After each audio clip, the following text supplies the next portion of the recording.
Hello everyone. I know कि हमें बहुत ज़्यादा लेट हो गया वीडियो डालने में, बट आई विल ट्राई कि अब की बार मैं लेट ना हूँ और वीक में एक या दो वीडियो तो शॉर्टली आएंगी ही आएंगी। हमने लास्ट क्या स्टार्ट कर रखा था, unit 1 understanding special needs nature and characteristics. As last 2 videos में मैंने आपका स्पेशल चिल्ड्रन क्या होते हैं, उनकी डेफिनेशंस वगैरह यहाँ तक के टॉपिक मैंने करवा दिए थे। देन हमारा था common characteristics of special children. Okay, characteristics क्या क्या होते हैं स्पेशल चिल्ड्रन में, हम कैसे पहचानेंगे कि वो स्पेशल चाइल्ड है हमारा। तो इसमें लिखा है the following characteristics will vary from one student to another. Yes, individual differences होते हैं, ज़रूरी नहीं होता कि सब में मतलब सेम तरीके से दिखे, बट हाँ हमें ये पता चल जाता है इसमें भी इंटेलेक्चुअल डिसेबिलिटी और इसमें भी इंटेलेक्चुअल डिसेबिलिटी है। सेम होते हैं बट अलग अलग इंडिविजुअल डिफरेंस होने की वजह से वो अलग अलग तरह से रिएक्ट करते हैं, बेशक से सेम उनको डिसेबिलिटी हो। Okay, but are generally the same across the categories of mild intellectual disability, emotional disturbances and learning disabilities. There are clustered, cluster क्या होता है? It's a group of people या group of किसी भी चीज़ का group कह सकते हैं हम। इसमें जैसे common characteristics of special children है, इसके ग्रुप बांट दिए गए हैं कि साइकोलॉजिकल ग्रुप कौन सा है, कैरेक्टरिस्टिक्स कौन कौन सी होती है, उस ग्रुप में क्या क्या चीज़ें आ जाएंगी। Okay, education and social characteristics. Now, psychological characteristics. Mild disability undetected until beginning school years. अब माइल्ड का मतलब होता है हल्की। हल्की एक बच्चा है जिसको बहुत ज़्यादा सेवर डिसेबिलिटी है, वो तो हमें अलग से पहचान में आ जाएगा कि हाँ भाई इसको कुछ ना कुछ दिक्कत है, वो तो उसकी तो अलग ही रिएक्शन होता है हर एक चीज़ का, तो वो हमें अलग से पता चल जाएगा। बट माइल्ड हल्की डिसेबिलिटी है तो बहुत मुश्किल होता है कि हम शुरू के ईयर्स में पहचान सके। जैसे नर्सरी में बच्चा आता है स्टार्टिंग में, तो वो हमसे इंटरेक्ट नहीं कर पाता आते ही, तो कई बार होता है कि हमें लगे कि ऐसे ही एवं ही कर रहा है, इसको कुछ नहीं है, बट पेरेंट्स से दूर जाता है बच्चा पहली बार तो करता ही है, तो पता नहीं चलता बिगनिंग स्कूल ईयर्स में। Okay, cues of mild disability is difficult to detect. Yes, शुरू शुरू में तो नहीं पता चल सकता, बट बाद में पता चल जाएगा। बट अगर वो बिल्कुल ही माइल्ड है, हल्की सी है बिल्कुल, तो उसका इतना इशू नहीं बनता। Physical appearance the same as student in full time regular. Yes, poor self concept, हाँ जी, इनको कॉन्फिडेंस भी कम होता है, इतना नहीं जितना उनमें कम होता है, बट हाँ इनमें थोड़ा दिखेगा कि हाँ इसमें नॉर्मल बच्चों से थोड़ा कम कॉन्फिडेंस है, सेल्फ कॉन्सेप्ट है। अब आगे educational characteristics, lack of interest in school work. अब एजुकेशन कैरेक्टरिस्टिक्स की बात आ गई तो जैसे हमारे ये DPSC कोर्स है, ये प्री प्राइमरी का है, प्री स्कूल का है। उसमें कौन कौन सी क्लास आती हैं? बाल वाटिका 1, बाल वाटिका 2 एंड बाल वाटिका 3। तो उसमें तो 3 to 6 ईयर्स के बच्चे ही आते हैं। 3 to 4 इन बाल वाटिका 1, 4 to 5 इन बाल वाटिका 2 एंड 5 to 6 इन बाल वाटिका 3। तो उनका कैसे पता चलेगा कि उनका एजुकेशन कैरेक्टरिस्टिक्स क्या होगा? स्पेशल चिल्ड्रन का इंटरेस्ट नहीं होगा, मैम जो कह रही होंगी सुनेंगे नहीं, अपने ही मन में कुछ ना कुछ करते रहेंगे। मैम कुछ एक्टिविटी करवा रही होंगी उसमें ध्यान नहीं देंगे, जैसा मैम कहेंगे इंस्ट्रक्शंस देंगी वो नहीं सुनेंगे, पीयर ग्रुप के साथ इंटरेक्ट नहीं करेंगे, इतना सीखने की कोशिश भी नहीं करेंगे। तो इसमें लिखा है lack of interest in school work, prefer concrete rather than abstract lessons. Concrete क्या होता है? एक चीज़ है रियल में बच्चे के सामने है, कॉन्क्रीट हो गया। अब उसको एब्स्ट्रैक्ट थिंकिंग कहते हैं हम, इमेजिन करना। ये हम बच्चे को कुछ बोल रहे हैं, वो साथ साथ इमेजिन कर रहा है, वो उसके सामने रियल में नहीं है, बट वो इमेजिन करेगा, वो होती है एब्स्ट्रैक्ट थिंकिंग। तो वो कॉन्क्रीट थिंकिंग तो कर लेता है बट एब्स्ट्रैक्ट नहीं कर पाता। वीक लिसनिंग स्किल्स, लो अचीवमेंट, पढ़ेगा नहीं तो अचीवमेंट तो कम होंगी। और ये खाली ये नहीं है कि बाल वाटिका वाले बच्चों के लिए, प्री प्राइमरी के लिए, सब में ही आ जाती हैं। जो बड़ी क्लासेस के बच्चे हैं उसमें भी पता चल जाता है, भाई वो पढ़ेगा नहीं, इतना उसका इंटरेस्ट ही नहीं बनेगा, टीचर की बात सुनने में उसका मन ही नहीं करेगा। लिमिटेड वर्बल और writing skills, right hemisphere preference in learning activities, respond better to active rather than passive learning task। अब एक है DPSC में तो जैसे प्लेवे मेथड कहते हैं NEP 2020 के अकॉर्डिंग, कि हमें प्लेवे मेथड करवाना है, कॉपी पेंसिल से नहीं करवाना बच्चों को, जो सिखाना है एक्टिविटी बेस्ड होना चाहिए, एक्सपीरियंशियल लर्निंग करवानी है। तो वो तो जो मतलब एक्टिव रहेगा, जिसमें बच्चा एक्टिविटी है, कोई गेम खिलवा रहे हैं, उसके थ्रू सिखा रहे हैं, उसमें तो वो सीख जाएगा। बट अगर हम ये हो गया ना कि टीचर बैठ गया कि हाँ भाई अब आराम से बैठ के काम करवाता हूँ, इनको ABCD लिखवाता हूँ या कुछ भी रिटर्न वर्क, तब वो ध्यान नहीं देगा, उसके लिए वो पैसिव लर्निंग हो जाएगी एक तरह से। हैव एरियाज ऑफ टैलेंट और ability that are overlooked by teachers, ये भी मेन है, क्योंकि एक बार बच्चे का ये हो जाता है ना कि इसका इंटरेस्ट नहीं है, तो हम टीचर्स की कई बार गलती हो जाती है कि हम उस पर ध्यान ही नहीं देते। कुछ क्वालिटीज़, कुछ टैलेंट उसमें ऐसे होते हैं जो मतलब नॉर्मल बच्चों में भी नहीं होते, तो वो उसमें लैक कर जाता है टीचर्स की गलती की वजह से। टीचर उसको ध्यान नहीं देती, तो उसका वो टैलेंट भी कहीं ना कहीं छिपने लग जाता है। Prefer to receive special help in regular class, yes, इनको स्पेशल हेल्प की ज़रूरत होती है। Higher dropout rate than regular education students, achieve in accordance with teacher expectation, require modification in classroom instruction. That's why we have said कि inclusive classroom होना चाहिए। पहले integrated classroom था, स्पेशल चिल्ड्रंस का अलग से था, बट अब according to NEP 2020 inclusive classroom किया गया है, इसीलिए कि इन बच्चों को भी मौका मिले साथ नॉर्मल बच्चों के साथ बैठने का और ये ज़्यादा अच्छे से इंटरेक्ट कर पाए और सीख पाए। देन नेक्स्ट है require modification, yes distractible. Then social characteristics क्या क्या होंगी? Experience friction when interacting with others. What do you mean by friction in this context? मतलब अच्छे से स्मूथली नहीं कर पाएंगे इंटरेक्ट बच्चों के साथ, जितना आसानी से बच्चा सोचता है इतनी आसानी से नहीं कर पाते। जैसे हम हैं, कोई भी हमें आगे से बोलेगा हेलो हाय, हम बोलेंगे, बट वो थोड़ा हेजिटेट करेंगे कि हम अवॉइड कर सके जितना हो जाए। Function better outside of school than in school, school से ज़्यादा बाहर अच्छा फंक्शन करता है उनका mind. Need adult approval, as usual बच्चे तो पेरेंट्स की अप्रूवल लेते हैं, बट स्कूल में पेरेंट्स कहाँ से होंगे, तो सोशल इंटरेक्शन कम हो जाएगा ना। ऐसा तो हो नहीं सकता कि पेरेंट्स हर टाइम उन्हीं के साथ हों। Have difficulties finding and maintaining employment after school, stereotyped by others, बार बार उनका ऐसा बिहेवियर देखकर लिखा है ना फ्रिक्शन मैंने इंटरेक्टिंग विद अदर्स, तो थोड़ा बच्चों को और अदर्स वो जो बच्चे हैं कई बार वो समझ नहीं पाते कि इसको कुछ दिक्कत होगी या और कुछ, तो वो सोचते हैं कि हाँ जी, तो कई बार बच्चे सोचते हैं कि बहुत रूड है, इसमें बहुत एटीट्यूड है, तो बच्चे उसको साइड करने लग जाते हैं। बच्चे भी सोचते हैं कि नहीं, इससे हम बात नहीं करेंगे, अलग सी धारणा पैदा हो जाती है उनके लिए अदर बच्चों के अंदर। ओके, बिहेवियर प्रॉब्लम्स हो जाते हैं। Yes, now next topic is detecting and understanding children with special education need, disabilities and developmental delays in multiple constructs. Developmental delay क्या होता है? जो मतलब नॉर्मल पेस होता है, यूनिवर्सल पेस होता है बच्चे के डेवलपमेंट उनका, रैदर वी नो कि इंडिविजुअल डिफरेंसेस होते हैं सबके अंदर, बट सेम प्रोसेस होता है मोस्टली। स्पीड पेस थोड़ा कम हो जाता है कि हाँ भाई इसका थोड़ा पहले डेवलपमेंट शुरू हो गया, ये ज़्यादा फास्ट डेवलपमेंट कर रहा है, ये थोड़ा स्लो डेवलपमेंट कर रहा है। बट कई बार इतना डिले हो जाता है कि वो बच्चा बिल्कुल अपनी एज ग्रुप से बहुत पीछे रह जाता है, 2-3 साल पीछे रह जाता है, और कई बार वो डिसेबिलिटी और डिसऑर्डर में बदल जाता है। तो global development delay can be defined as the situation where there is either a delay in acquisition of developmental tasks or milestones। Milestones को अचीव नहीं कर पाता, बहुत ज़्यादा डिले हो जाता है, और करता भी है तो बिल्कुल मतलब थोड़े से, जैसे नॉर्मल बच्चे ग्रो करते हैं उस तरह से नहीं कर पाता वो।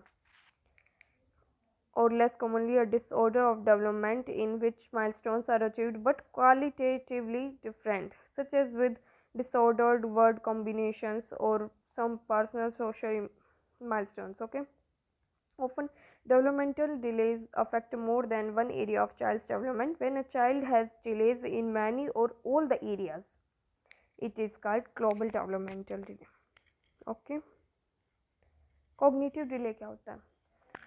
कॉग्निशन हमारा माइंड से रिलेटेड होता है। इंटेलेक्चुअल डिसेबिलिटी हो जाती है बच्चे में, वो अच्छी तरह फंक्शन नहीं कर पाता, वो बहुत तरीके से होता है, जैसे क्रोमोसोमल डिसऑर्डर हो जाता है, या हेरिडिटी, या इन्वायरमेंट की वजह से हो जाता है, या पहले बर्थ के टाइम पे या बर्थ से पहले जब वो वूम में था मदर के, तब मदर का एक्सीडेंट हुआ, या कुछ मतलब उसने इंजीरियस फूड खाया हो, ड्रिंक की हो, उस टाइम से कुछ भी रीज़न हो सकता है उसका। Then it says cognitive delay में affect a child's intellectual functioning, interfering with awareness, and causing learning difficulties that often become apparent after a child begins school. Children with cognitive delays may also have difficulty communicating. Yeah, communication अच्छे से नहीं कर पाता, communication नहीं करेगा तो औरों के साथ खेलने की तो बात दूर की है, कम्युनिकेशन ही नहीं हो पाता उनका स्टार्ट। कम्युनिकेशन स्टार्ट हो तब कहाँ वो मूव करे, किसी के साथ बातें करे, खेले, उसका ग्रोथ हो, बट वही चीज़ नहीं हो पाती। This type of delay may occur in children who have experienced a brain injury due to an infection such as meningitis, which can cause swelling in the brain known as encephalitis. Shaken baby syndrome. Shaken baby syndrome क्या होता है? जैसे छोटा बच्चा है infancy में, बच्चे कई बार उनके बड़े भाई बहन इतने बड़े नहीं होते, वो 2-3 साल का गैप होता है या 4-5 का होता है, उन्हें इतनी नॉलेज नहीं होती बच्चे को कैसे पकड़ा जाता है, कैसे गोदी में रखा जाता है। कई बार इधर उधर करते हुए उनके सिर इधर उधर, उसके सिर के नीचे हाथ नहीं लगाते, शेक हो जाता है सिर कई बार, उसकी वजह से शेकन बॉडी सिंड्रोम आ जाता है। सीजुअल disorder and chromosomal disorder, chromosomes की वजह से जो डिसऑर्डर हो जाता है, that affect intellectual development such as Down syndrome. हाँ जी, डाउन सिंड्रोम क्रोमोसोमल डिसऑर्डर है जिसमें होता है जो 21th पेयर होता है ना, उसमें मतलब एक एक्स्ट्रा क्रोमोसोम, एक्स्ट्रा कॉपी हो जाती है, ट्राइसोमी हो जाती है 21th पेयर पे, उसकी वजह से डाउन सिंड्रोम होता है, उसका फ्लैट फेस हो जाता है, इस तरह की उसमें सिम्टम्स होते हैं। Okay, may also increase the risk of a cognitive delay. In most cases, however, it is not possible to identify a clear reason for this type of delay. Now next is motor delay. What do you mean by motor delay? आप पहले खुद सोचो अपने mind में, फिर चलो मैं बता देती हूँ। मोटर डिले एक होता है मोटर स्किल्स, तो सबने सुना होगा मोटर स्किल्स के 2 टाइप होते हैं, fine motor skills and gross motor skills. Fine motor skills जो होती है स्मॉल मसल्स, जैसे फिंगर्स है, हमारे हाथ की फिंगर्स हैं, उनमें हम होल्ड कर पाते हैं, वो होती है हमारी फाइन मोटर स्किल्स जिसमें स्मॉल मसल्स इंक्लूड होते हैं। और एक होती है ग्रॉस मोटर स्किल्स जिसमें जैसे हमारी लेग की मसल है, बड़ी है ना वो, तो उसमें बिग मोटर स्किल्स होती हैं। अब मोटर स्किल्स में डिले आ गया, मतलब चलने फिरने में, होल्डिंग में फाइन मोटर स्किल्स डिले भी होगा और ग्रॉस मोटर स्किल्स डिले भी होगा। तो फाइन मोटर स्किल में तो होल्डिंग में आ जाएगा, बॉल नहीं पकड़ पाता, पेन नहीं पकड़ पाता, इस तरह की। और ग्रॉस मोटर में चलने में, किक नहीं कर पाता बॉल को, इस तरह। चलो देखते हैं इसमें क्या लिखा है। Delays in motor skill interfere with the child's ability to coordinate large muscle groups, मतलब gross motor skills such as those in arms and legs, and smaller मतलब fine motor skills muscles such as those in hands. Infants with gross motor delay may have difficulty rolling over or crawling. Other children with this type of delay may seem clumsy or have trouble walking and downstairs. Those with fine motor delay may have difficulty in holding onto small objects such as toys or doing tasks such as tying shoes or brushing teeth. हाँ जी, ये तो मैंने आपको बता दिया। Some motor delays result from genetic conditions. हाँ, ये हो किस किस वजह से सकते हैं? हेरिडिटी हो, जेनेटिक हो, या मतलब कहीं एक्सीडेंट में चोट लगी हो, बाद में इंजरी लगी हो, या बर्थ टाइम पे हो, इन्फेंसी में इस तरह से कुछ हुआ हो ऐसा, which causes shortening of limbs and conditions that affect the muscles such as cerebral palsy or muscular dystrophy. They may also be caused by structural problems such as discrepancy in limb length. Now next is social, emotional and behavioral delays. Now in this social, emotional and behavioral delays में क्या होता है, वो बच्चा social नहीं हो पाता, as we can see communication नहीं कर पाता. Okay, children with the developmental delays including those with related neurobehavioral disorders such as autism. Autism में सोशल नहीं हो पाता बच्चा, सोशल इंटरेक्शन नहीं हो पाता। ADHD, attention deficit hyper activity disorder, इसमें हाइपर एक्टिव रहता है बच्चा, एक जगह बैठ के खुश नहीं होता, बार बार उसको टीचर कहेगी बेटा बैठ जाओ, बेटा बैठ जाओ, नहीं बैठेगा, उसको घूमते रहना है, यहीं से वहाँ, यहाँ से वहाँ, कुछ ना कुछ करते रहना है, वो आराम से नहीं बैठना। Often also have social, emotional or behavioral delays due to differences in brain development. They may process information or react to their environment differently than children of the same ages, जो normal children of the same age group के, वो किसी situation पे differently react करेंगे, but जिनको social और behavioural delays होंगे वो अच्छे से रिएक्ट नहीं कर पाएंगे, या तो वो करेंगे ही नहीं, या मतलब उनका अजीब ही रिएक्शन होगा। इस तरह से this delay can have an impact on a child's ability to learn, communicate and interact with others. Yes, it is common for children with developmental delays to have difficulty with social and emotional skills. For example, they may have trouble understanding social cues, initiating communication with others, or carrying on two-way conversations. वो बातें नहीं कर पाते, वो तो social interaction में ही आ गया। They may also have difficulty dealing with frustration or coping with change when the environment becomes too socially or emotionally demanding. Children with developmental delay may have prolonged tantrums and take longer than other children to calm down. Yes, ये point main है। जब कहीं भी ऐसा हमारी social meet होती है, prayers वगैरह होते हैं, या कोई लेक्चर होता है, उसमें डिलीवर करने के लिए अगर बच्चे को कह दिया जाए कि भाई आप स्पीच बोलिए, तो वो तो ना ना ना ना ऐसे करते हैं।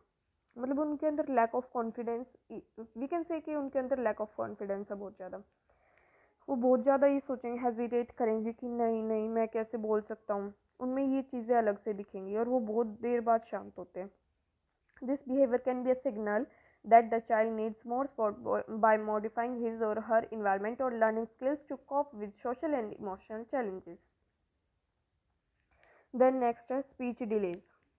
स्पीच डिलेज में क्या होता है, बोलने में परेशानी आना, वो बोल नहीं पाता, या तो इन्फेंसी कुछ हो सकता है कि बोल ही नहीं पाता हो बर्थ से, या मतलब बाद में कुछ ऐसा हुआ वो सेम गया हो, कुछ भी हो सकता है। चलो हम पढ़ते हैं इसमें, आप पहले ये सोचे पढ़ने से पहले कि क्या क्या रीज़न हो सकता है, क्या स्पीच डिले हो जाए, और कैसे बच्चे का हमें पता चले कि स्पीच डिले हो गया। Some speech delays are receptive language disorders in which a child has difficulty understanding words or concepts. समझ नहीं पाता ये वर्ड क्या लिखा है, या बोलेगा तो उसको उल्टा बोलेगा, उसको पता ही नहीं चलेगा कि उल्टा बोल रहा हूँ मैं, उसको यही नहीं पता कि करेक्ट प्रोनाउंसिएशन इस वर्ड की क्या है। टीचर के सिखाने पर भी नहीं सीखता कई बार तो। Children with this type of speech delay may have trouble identifying colors, body parts, or shapes. Others are expressive language disorders in which a child has a reduced vocabulary of words.